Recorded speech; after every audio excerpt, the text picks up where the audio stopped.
Hi guys. So hari ni masuk dapur ada sepupu nak datang. So saya nak buat sarapan Tak apalah, kita buat mi goreng lah Tapi mi goreng tu kita ada ramuan ataupun ada sikit ingredient yang berbeza lah. Jom saya masak Okay, ni yang bahan basic lah bahan basic semua tahu lah ni kan. Bahan basic lah kan. So ingredient special dia ni lah. Ini ayam dan sayuran lah kan. So kita tambah ni. Siapa tahu lah ni kan. Okay, jom kita mula nak masak kan. Okay, tengah panas lah. Masukkan minyak. Okay, kita akan tumis kita akan tumis bawang. Kita panas pula. So masuk bawang besar.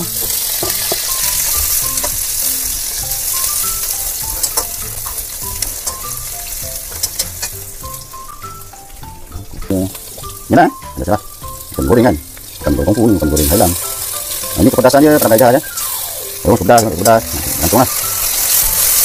Sebaiknya masak ni kena lama sikit tumis cili buah dan cili giling ni. Sebab kebanyakan kalau kita masak luar bila cili giling ni tidak dimasak dengan begitu lama, sebenarnya jadi efek juga dia rasa macam tak berapa ngam lah. So ini ramuan dia, ramuan yang istimewa dia.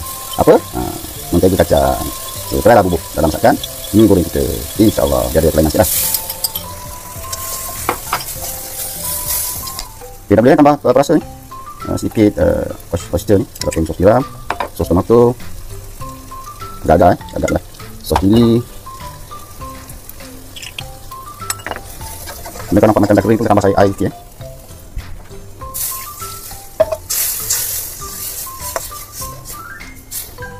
Kemudian nak bagi lagi cantik gelap sikit, kicap lah. Dia kalau nak bagi nampak lagi gelap pakai kicap pekat tu, hitam tu, kicap mamak hitam kan. Pulang. Okey, kan kita masuk ayam ayam ni tadi tu boleh masuk juga dalam sarah, tapi pulang takut dia terlampau masak nanti dia lebih sangat ayam tu. Jadi nak masuk dulu pun boleh, nak masuk tengah-tengah pun boleh. Jadi dia masalah kan. Kemudian boleh tambah juga ni satu cube ayam. Saya kalau masak memang saya tak guna bahan perasa Ajinomoto.